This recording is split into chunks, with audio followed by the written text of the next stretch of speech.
আমি ব্লগটা আজকে এখান থেকে শুরু করতে চলেছি। তো যাই হোক, আজকে সারাদিনের জন্য চোখ রাখো, আজকে দ্বিতীয় ওয়েভ চালু হতে চলেছে। এই হট সিজনের গরমের তাপপ্রবাহের সেকেন্ড ওয়েভ চলে এসছে আজকে থেকেই, নাকি এখনো অবধি চলবে 24-25 তারিখ অবধি, আবার কেউ কেউ বলছে 28 অবধি। জানি না কি হবে না হবে, বেঁচে থাকতে আদৌ পারবো নাকি। আজকের খবরেই সকালবেলায় শুনলাম 57 ডিগ্রি উঠে গেলেই মানুষ মরে যাবে। এখন বলছে 45 থেকে 47 উঠবে এই ওয়েভে, তারপরে যদি 50 থেকে 52 আর 56 আসতে কতক্ষণ জানি না, কতদিন আমরা আছি। আর গাছ এখন কবে লাগানো হবে বা এখন লাগানো হচ্ছে, কবে সে বড় হবে, 5-7 বছর এমনিই লেগে যাবে। আর এখন যে হারে অবস্থা, আমাদের 500 কোটি মতো গাছ না লাগালে চলবেই না। তা গাছটা লাগাবে কোথায়? চারিদিকের যা অবস্থা, কোথায় লাগাবে? কে কার বাড়িতে তো লোকের জায়গাই নেই, সেটা যদি কেউ বোঝে। তো যাই হোক, আর এইসব বলে তো লাভ নেই। এখন আমাকে স্কুলের জন্য যেতে হবে, উঠে গেছি সকালবেলায়, আর ও পড়াতে বসবে এক্ষুনি। আজকে পড়ানোটাও লেটে আছে। সকালে গোপালকেও দেওয়া হয়ে গেছে, এদিকটাও হয়ে গেছে মোটামুটি। আর এখন চোখে একটু ড্রপ দেবো, চোখটা সেই নিয়ে ভুগছি।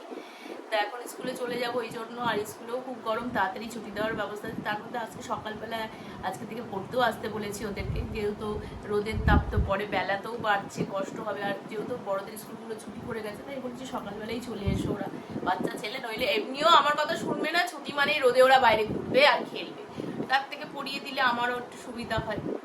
তাই পড়িয়ে দেবো বলেছি, স্কুল থেকে এসে ওই টাইমটাই দিয়েছি ওদের, 9:30 বলেছি। আর আজকে গরমের মধ্যে 10টার মধ্যে স্কুল ছুটি হওয়ার কথা আছে, তো দেখা যাক কি হয়। আর ও কি ব্রেকফাস্ট করবে। ওর আবার সকাল থেকে শরীরের অবস্থা খুব খারাপ, সকাল থেকে সারা রাত্রি কালকে ঘুম হয়নি, হাত পা ব্যথা নাকি, গলা ব্যথা করছে, গলা খসখস করছে, ব্যথা না মানে গলা খসখস করছে, এই হচ্ছে। তো দেখা যাক কি হয় না হয়, পুরো আপডেট তোমাদের পরেই দেবো। এখন পরে ওর সাথে তোমরা কথা বলে, এখন আমি আপাতত স্কুলের কাজটা সারি। ওর চোখে এখন মেডিসিনটা দিয়ে দেবো, কারণ ওর চোখটা নিয়ে একটু টেনশানেই আছি। ঠিক থাকছে, কিন্তু আবার মাঝে মাঝে সেই কড়কড় করছে। দেখা যাক এটা কী জন্য হচ্ছে। সেরকম হলে কাছেই ডাক্তার দেখিয়ে আনবো, দেরি করবো না বেশি। আর আজকের দিনটা অবধি দেখে আমি এটা ফোন করে খোঁজ নেবো কবে কি ডাক্তার বসে, তারপর দেখাতে নিয়ে যাবো। সেই মতো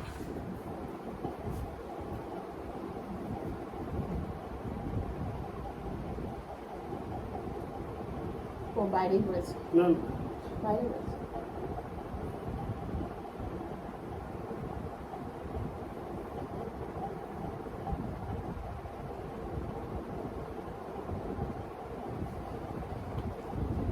বাইরে পাতাটাতে ঘুরেছে। ওকে স্কুলের কোয়েশ্চেন পেপার ছাপা হয়েছে, সেগুলো একটু গিয়ে দিয়ে আসি, ও বললো, তাই দিতে যাচ্ছি আমি।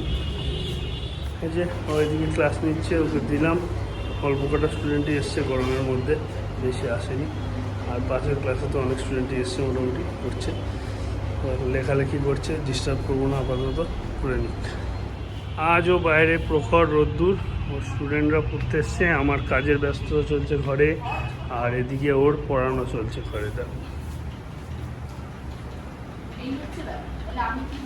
সবাই ব্যস্ত যে যার কাজে, আর তার উপর ওই রকম একই রকমের রোদ। ইনিশিয়ালি আজকে যতদূর শুনছিলাম যে মেঘলা ওয়েদার থাকবে, ফোরকাস্টেও তাই দেখাচ্ছিল, কিন্তু এই মুহূর্তে যা অবস্থা সেটা থেকে কোনোভাবেই মেঘলা হচ্ছে না। রীতিমতন ঠান্ডা পড়া রোদ্দুর, সেই একই রকমের গরম। ও এই যে কমে যাবে, এখনও আগামী 1-2 সপ্তাহে কোনো বৃষ্টির চান্সই নেই, এরকমই থাকবে দেখাচ্ছে। খুবই অস্বস্তিকর লাগছে। আমার শরীরটা খুব একটা ঠিক নেই, একটু সর্দি ভাব হয়েছে, গলা খসখসানি হচ্ছে, এরকম একটা কন্ডিশন। সে যাই হোক, চলো, তার মধ্যে কাজ তো করতেই হবে, তো কাজ করছি, চোখ পুড়ছে, জ্বর মতন ভাবও হালকা একটা আছে। মেডিসিন খেয়ে নিয়েছি, আশা করি অসুবিধা হবে না। এদিকে তো পড়িয়ে উঠুক, আমি আমার কাজগুলো সারি সব, কেন অফিসের চাপ তো রয়েছে। সোমবার বলে কথা, সবই সামলে নিতে হবে, তারপরে যা করার করা যাবে। কাজ থেকে একটু উঠলাম, এই জামা কাপড়গুলো জল কাচা করা হয়ে গেছে, পেছন দিকে নিয়ে গিয়ে শুকাতে দিয়ে চলে আসি। রোদ্দুর তো প্রচণ্ড, যেমন শরীরটা এমন কন্ডিশন, রোদ্দুর যেতে ইচ্ছা হচ্ছে না, কিন্তু ও পড়াচ্ছে, ওকেই বা কত বলবো, তাই না আমি এগুলো করে দিই। ট্যাঙ্কের জল প্রচণ্ড গরম, স্নান করা দুষ্কর। তার জন্য এখানে মোটর চালিয়েছি, মোটর চালিয়ে ডাইরেক্ট মোটরের জলই এই বার করবো। এটা একদম ঠান্ডা কুল জল, পুরো একেবারেই কুল জল, পুরো ঠান্ডা। হাঁটু খেয়ে আসছে তো ডাইরেক্ট ডিপ টিউবওয়েল, আমাদের 80 ফুট ডিপ আছে। এই জলটা ভরে নিয়ে যাবো, ও স্নান করবে, আমি এটা করবো না যদিও, কারণ একটু জ্বর লাগছে, তো আমার করাটা ঠিক হবে না। একদম ডাইরেক্ট এই জলটাতে স্নান করলে বেশ আরামদায়ক লাগবে। আমি এটা ভরে নিয়ে যাচ্ছি। হ্যাঁ, পড়িয়ে উঠে গেছি, এখন একটু পটল ভাজা করছি, মাছ করব। এই যে কি মাছ, এটা একটা মাছ না কোন মাছ জানি না, যাই হোক এই মাছটা করবো। আর কালকে মাংস টাংস রয়েছে, সুতরাং আমরা মাছটা করে নেবো। আর মাংস টাংস গরম করে নেবো মাইক্রোওভেনে। বাইরে দেখো ভীষণ রোদের তেল। এখন চটজলদি আমি আগে রান্নাটা সেরে নিয়ে স্নানটা করে তারপরে এসে একটু হাত ছেড়ে বাঁচবো। মা যেরকম সময় মতন খেতে বসে গেছে, খাওয়া অলমোস্ট কমপ্লিট হয়েও এসছে। তা মা খাওয়া দাওয়াটা সেরে নিক, ওদিকে ওর কাজগুলো কমপ্লিট করুক। আমি স্নান কমপ্লিট করে উঠলাম, আর ও অলরেডি খাওয়া দাওয়া দিয়ে দিয়েছে।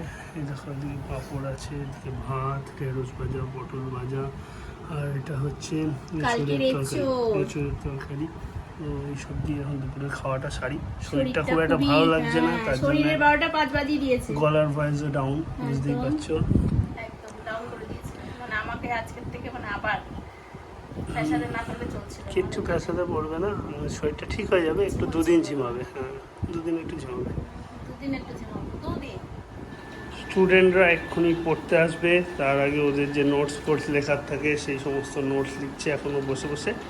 আমি কাজ থেকে একটুখানি উঠলাম, তাই মনে হলো তোমাদের সাথে শেয়ার করি, তাই জন্য। অবস্থা টাইট তো আমার হয়ে আছেই একটু আধটু। তাও চলতে হবে, কি করা যাবে। সোমবারের চাপ সহ্য করতে হচ্ছে এই অবস্থা নিয়ে। কাজও চলছে, ও বসে গেছে ওর পড়ানোতে। ওর পড়ানো হয়ে গেছে কমপ্লিট, আমি হয়ে গেছি জিম রেডি, ও হচ্ছে জিম রেডি। দেন এক্ষুনি বেরোবো, জিমে যাব। দেখি আজকে লিটনকে কী করায়। আমার শরীরটা খুব একটা স্টেবল না, সো আমি যেটুকু পারবো করবো, বাকি জিনিসটা ছেড়ে দেবো। এমনিতেও আমার নাম ওখানে ফাঁকিবাজ। এই তোমাদের স্কুলের নতুন কী সব টাইমিং হয়েছে শুনলাম? তোমাদের স্কুল আর সকালে যারা করে তাদের কি হবে? ছোটরা অনলাইন, আর তোমরা হচ্ছে সকাল। তাহলে ঘুম থেকে তাড়াতাড়ি উঠতে হবে, বেশিক্ষণ ঘুমানো যাবে না। ভালো করো, স্কুল করো। আজ পড়া ঠিকঠাক হয়েছে? গুড।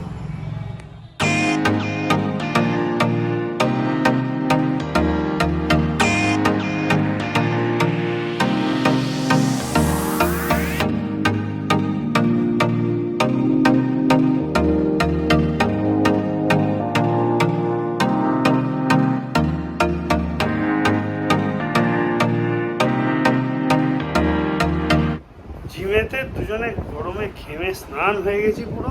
মানে এত গরম, এক্সারসাইজ করতে চাইলেও মানে মন চাইলেও কিন্তু করা এখন যাচ্ছে না, এত কষ্ট হচ্ছে যে আর করতে ইচ্ছা করছে না। তারপরে এরকম একটা সিচুয়েশন থেকে জিম থেকে ফিরলাম, ও রান্নাঘরের দিকে গেল রাত্রে ডিনারটা প্রিপেয়ার করতে। আমাকে এখন একটুখানি কম্পিউটারে একটা মিটিংয়ে বসতে হবে, একটা ক্লায়েন্টের সার্টেন কিছু একটা প্রবলেম হচ্ছে, মেবি 15-20 মিনিটের ব্যাপার, কিন্তু দেখিয়ে দিই একটুখানি তাকে, কেন সে অসুবিধা হচ্ছে। আমি জিমে থাকাকালীন সে ফোন করেছিল, আমি বললাম যে ঠিক আছে আমি বাড়ি গিয়ে ব্যাক করে তারপর দেখিয়ে দিচ্ছি। তা সেটা নিয়ে একটু সেরে নিই, ও রাত্রে ডিনারটা রেডি করে নিয়ে আসুক, তারপর খেয়ে দিয়ে ঘুমানোর দিকে যাবো। সারাটা দিন তো কাজের ব্যস্ততার মধ্যেই কেটে গেল আজ মোটামুটি। আর তার উপর যা গরম পড়েছে, মানে ইমেন্স মানে জাস্ট কল্পনার বাইরে এত গরম পড়েছে। যাই হোক, দেখি আমি কাজটা ছোট করে সেরে নিই। তো ডিনার হয়ে গেছে, ওকে আমি একটু ম্যাগি স্যুপ করে দিলাম, ও খেলো। আর আমি ওইদিকে খেয়ে নিয়েছি, আমার আলাদা স্যুপ করেছিলাম।